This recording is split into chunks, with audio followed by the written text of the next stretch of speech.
नमस्कार शिक्षणप्रेमी मित्रांनो, मी डॉक्टर रमेश चौधरी. शिक्षण सखा या यूट्यूब चॅनलवर आपले हार्दिक स्वागत. निपुण महाराष्ट्र अभियान अंतर्गत माहे फेब्रुवारी 2026 या महिन्यातील चाचणीबाबत महत्त्वपूर्ण सूचना आणि अपडेट आपल्याला मिळालेली आहे. तर निपुण महाराष्ट्र अभियान अंतर्गत मासिक अध्ययन स्तर चाचणी आणि नोंदणीबाबत माननीय संचालक राज्य शैक्षणिक संशोधन व प्रशिक्षण परिषद महाराष्ट्र पुणे यांनी प्रशासकीय सूचना जारी केल्या आहेत. या संदर्भात या कार्यक्रमाची पुढील दिशा स्पष्ट करण्यात आलेली असून माहे फेब्रुवारी 2026 मधील अध्ययनस्तर चाचणी आणि नोंदणी दिनांक 23 ते 28 फेब्रुवारी 2026 या दरम्यानच पूर्ण करावायची आहे. त्यामुळे सर्व शिक्षक बंधू भगिनी ज्यांनी 2री ते 5वीच्या वर्गात या निपुण महाराष्ट्र अभियानची चाचणी घ्यायची आहे त्यांनी या संदर्भातलं कामकाज दिनांक 23 फेब्रुवारी म्हणजे आजपासूनच आपल्याला सुरू करायचं आहे आणि 28 तारखेच्या आत पूर्ण करायचं आहे. तर ही महत्त्वपूर्ण सूचना आहे आणि या सूचनेच्या अनुषंगाने ही कार्यवाही आपल्याला करणं अपेक्षित आहे. या संदर्भात माननीय संचालक राज्य शैक्षणिक संशोधन व प्रशिक्षण परिषद पुणे यांनी एक पत्रही निर्गमित केलेलं आहे. माननीय संचालक राज्य शैक्षणिक संशोधन व प्रशिक्षण परिषद महाराष्ट्र पुणे यांचे एक महत्त्वपूर्ण पत्र आहे, जे पत्र दिनांक 20 फेब्रुवारी 2026ला निर्गमित झालेलं आहे. निपुण महाराष्ट्र अभियानांतर्गत इयत्ता 2री ते 5वीच्या सर्व विद्यार्थ्यांच्या मासिक चाचणी नियोजनाबाबत हे पत्र आहे. याच्यात काही संदर्भीय पत्रांचा उल्लेख केलेला आहे. तर या संदर्भीय पत्रानुसार भारत सरकार यांच्या निपुण भारत अभियानांतर्गत 2री ते 5वीच्या सर्व विद्यार्थ्यांसाठी 2026-27 पर्यंत पायाभूत साक्षरता आणि संख्याज्ञान कौशल्य प्राप्त करण्याचे उद्दिष्ट दिलेलं आहे.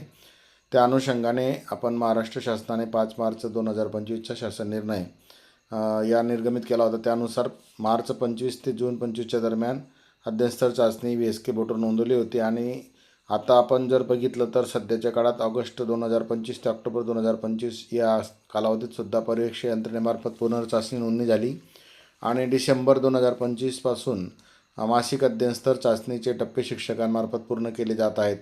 तर त्याचं सविस्तर सांख्यिकीय विश्लेषणसुद्धा शिक्षण विभागाच्या सर्व अधिकाऱ्यांच्या समक्ष 20 फेब्रुवारी 26 रोजी ऑनलाईन बैठकीत सादर करण्यात आलेला आहे. तर सदर अभियानाचा पुढील टप्पा मासिक मूल्यमापन सुरू होत असून त्याची सुनियोजित अंमलबजावणी होणे गरजेचे आहे. तथापि राज्यातील सर्व शासकीय आणि अनुदानित शाळा सर्व माध्यम यांचा चाचणीत समावेश करण्यात आलेला आहे. तर आता या चाचणीमध्ये सर्व माध्यमांची चाचणी होणार आहे हे स्पष्ट करण्यात आलेलं आहे आणि राज्यातील सर्व शासकीय आणि शासकीय अनुदानित सर्व माध्यमांच्या शाळांमध्ये माहे फेब्रुवारीची चाचणी 23 फेब्रुवारी ते 28 फेब्रुवारी 2026 या कालावधीत आणि मार्चची मासिक चाचणी 23 मार्च ते 28 मार्च या कालावधीत होणार आहे. तर या कालावधीमध्येच आपल्याला ही चाचणी घेणं अपेक्षित आहे. त्यानंतर सुविधा बंद केली जाणार आहे. शिक्षकांना चाचणी घेता येणार नाही. त्यामुळे ठराविक कालावधीचंच नोंदणी करणे आणि चाचणी घेणे अपेक्षित आहे.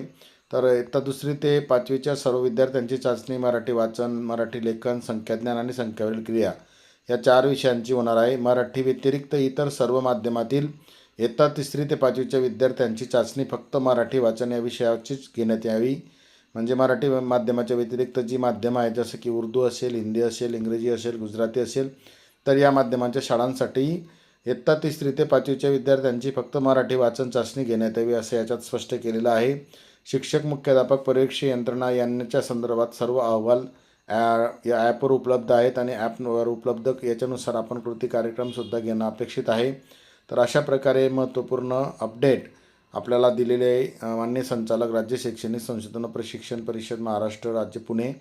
तर ही चाचणी आपण सर्वांनी आजपासून म्हणजेच 23 फेब्रुवारीपासून सुरू करावी आणि लवकरात लवकर पूर्ण करावी. 28 फेब्रुवारीच्या आत हे काम आपल्याला पूर्ण करायचं आहे. यानंतर कोणत्याही परिस्थितीत मुदतवाढ मिळणार नाही. म्हणून सर्व शिक्षकांना या माहे फेब्रुवारी 2026च्या चाचणीसाठी मनापासून शुभेच्छा. आपण आतापर्यंत व्हिडिओ पाहिला असेल तर चॅनलला लाईक करा, कमेंट करा आणि चॅनल सबस्क्राईब करा. आपले सर्वांचे मनापासून धन्यवाद.